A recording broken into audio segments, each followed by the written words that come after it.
Hello all, this is Gamer1745 here with a short video on a hot topic of today, and that is Catalonia. I like talking using a map, that's why I'm using Hearts of Iron, but this has nothing to do with the game.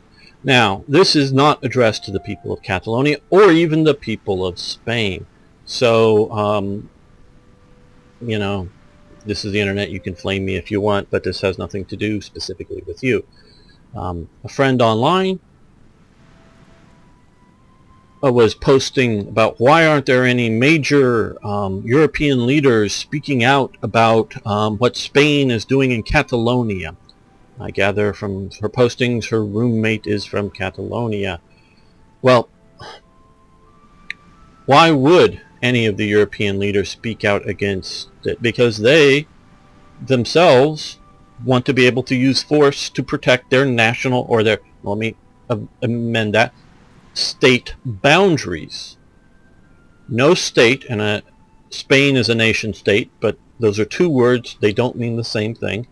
When you put them together, they have a meaning together, but there is a state and there is a nation and there are nation states. Again, my point is not specifically on Catalonia, but it is about the use of force and the legitimacy of the use of force to maintain your national boundaries. It was pointed out by her that England allowed, or because you can call it the United Kingdom and sort of this form, allowed Scotland to have its referendum, and if England, I still want to use that term, had used such violence to suppress a referendum in Scotland, the European leaders would be screaming about that. Well, that is because most European leaders still hate the English. Come on, be real here. Most people don't like the English. Okay, so they wish to undermine that. But England traditionally has used violence to maintain its power. You can look at Ireland. Ireland was taken by violence under the Tudors and only held by violence until the end. It was never a national consent. You can look at any of the votes that she pointed out. 1800, the Act of Union, there must have been some support for closer ties with Britain. Yeah, I'm sure that there were some support, but I looked it up. I think, and I wasn't even sure if the Catholics had the vote, but I think it was in 1792, Catholics finally got the vote in Ireland, but you had to own land at the time. And most of the land, if you know anything about Ireland, was held by great magnates. So very few people owned land, though yes, you could be a Catholic and vote at that time. And so the Irish did vote, that could vote, or I think it was voting for members of the Irish Parliament or something, but for joining the Act of Union. But that was, of course, no women voted, and the great majority of the people of Ireland, still the great majority of the people of England in 1800 still did not be able to vote for a member of Parliament. The great majority of people in England could not vote for a member of Parliament in 1800. So what was that percentage like in Ireland? So Ireland was purely a conquest and hold situation by the threat of violence. So yes, the IRA used violence for its for Ireland to become independent, and continued to use violence to try to get Northern Ireland to be independent. And if you think I'm somehow in favor of the IRA, I am very much not. Hey, I was riding on the London Underground. Let's see, this is back in the late 80s. The train stops at the station, and you come over the loudspeakers. The next station, I don't know, Euston or whatever it was, there has been an IRA bomb threat, and the station has been evacuated or is being evacuated. This train will not stop there, so either you have to get off here or the station after it, and it was the station I wanted to get off at. So being a tourist in London at the time, took out my little A to Z map and tried to figure out where it was I wanted to go and which station was closer to where I wanted to go, and it was the one on the far side, so I rode the train on through the underground. I think at that point they knew where the bomb was, and yes, it was a real bomb. And I think it was one of those in the days the IRA was planning a bomb, setting a timer, calling it in well in advance so that the bomb squad could evacuate the area and the bomb squad could come in and deal with it. They weren't trying to kill people, just trying to get on the TV news. And yes, it did make that incident made the TV news that night. So it was a real thing. So that's maybe as close as I was to an IRA bombing. But had they not called it in, and had, you know, I gotten off the train, and had that been the moment the timer would have set off and whatever, I could have been blown up by the IRA. That's how close I got as an American traveling in Britain to it. So I am no fan of the IRA or of using terrorist violence to gain independence, generally speaking. You know, I say generally speaking because you could say, oh, well, you're trying to get out from under the North Korean madman regime. Okay, yeah, at some state, at some point, things may be justified, but it takes something like that. So, my point is what percentage of a vote of people does it take to be legitimate for independence? 50% plus one vote? Or is it 60% or 70%? So if 70% of the people want independence, does that mean that they get to overrule the rights of 30% of the people? You know, what is the percent standard for granting independence? And I'm not looking at Catalonia. It is just the cause of this video of the topic of the day. But, you know, what's the percentage of the population that gets to say we are independent? And then the next question is, how small of a population or of a region that gets to say it's independent? Because, hey, look, we've got Liechtenstein, Andorra, San Marino, and of course much more famous Luxembourg, and much larger than any of those other countries as minor countries, that are recognized as independent states. And I think the smallest recognized independent state is Vatican City, since it's not even really a city, it's sort of a palace. And how small can a region claim to want independence?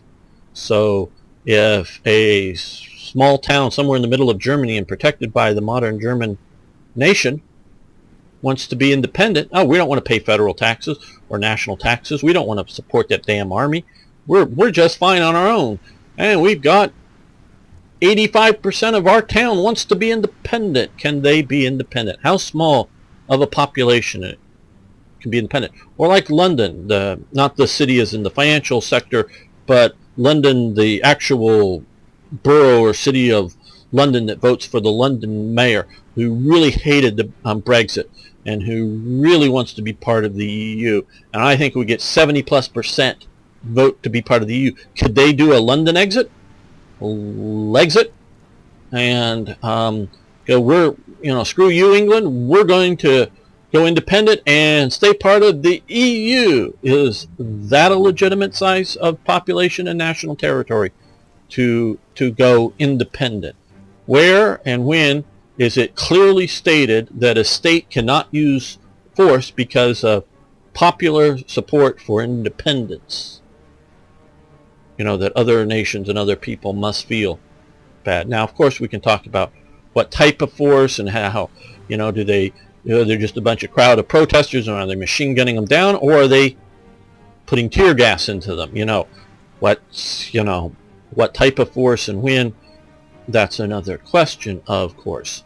Are they randomly shooting people on the streets in Catalonia just because they happen to have a Catalonia flag t-shirt? That would be pretty bad, of course. But are they just simply trying to break up the election using only the violence needed, generally non-deadly? So what is the standard? I wish people would state this. And the reason they won't is there isn't a standard, and it's only populism and support and wishing to support the underdog in certain cases. Because what if Catalonia were neo-fascist Nazi types that the reason they wanted to go independent is to get rid of all Muslims. Well, Spain's done that before. Wanted to get rid of all Muslims. Yeah, that's sort of the reason for the Inquisition and everything else. But what if that was their reason? If their reason was hate in the modern vernacular? They are a hate country because they hate immigrants. And that's why they want independence from the love country of Spain who loves immigrants.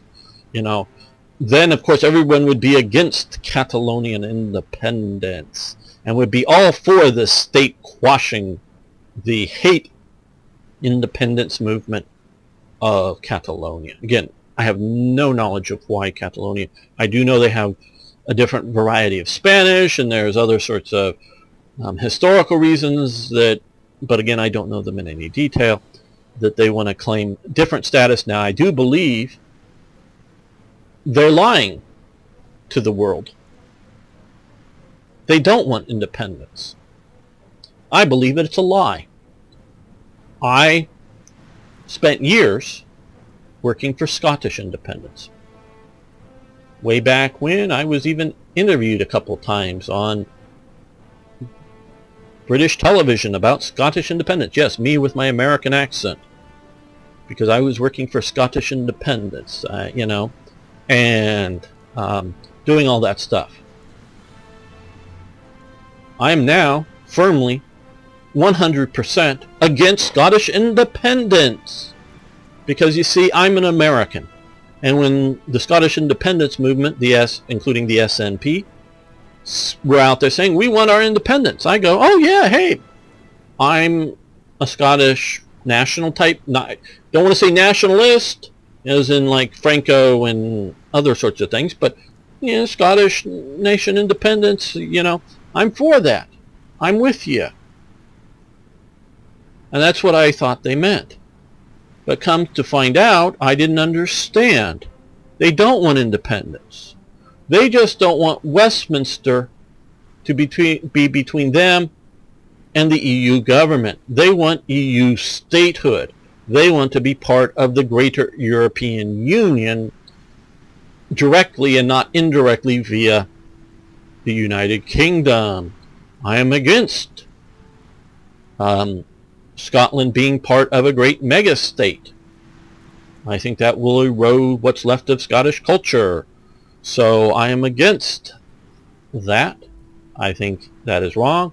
And so the people that support Scottish independence are the ones that want independence because they think they will get it as part of being part of the greater EU state. So it's not independence, it's Scottish statehood within the EU is what they want. I believe that's what Catalonia wants.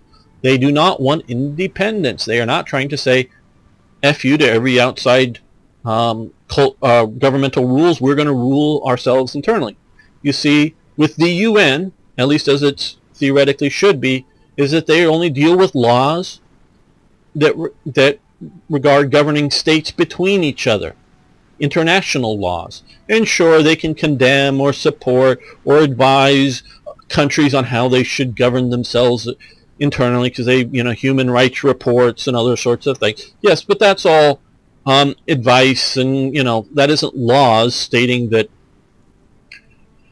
country X must behave internally in a certain way. That is what the EU is becoming through its regulations. EU's laws will take precedence over national laws in time, if not already. So that is the difference between being part of the UN, United Nations, and being part of the EU. So if a country, so I would support theoretically Scottish independence if they truly meant independence, not dependence on somebody else.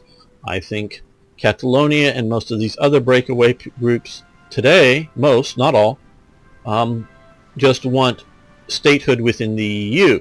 If they thought the EU was going to go away, they probably wouldn't want independence because, hey, maybe France wants to expand its Riviera coast, and so it could just invade. Yes, and it was pointed out to me there's no threat of French invasion right now.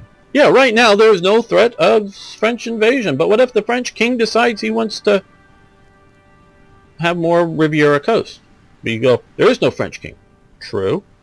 But who says there won't be someday? And he may not be a Bourbonist or a Bonapartist. He may be a Sarkozy the Fourth or something. I don't know. We could see a new French monarchy. Who knows? History isn't over. This is what I think a lot of people believe. History is over, and that, this is sort of the border of France. Didn't want to do that for Germany because this is Germany in 1936. But you get the point that borders and things like that are fixed. So, thanks all for watching. I would love to hear your comments. Again, if you post why Catalonia should be independent, fine, but that's not the point of this video. We're just talking about the general concept. Thanks so much.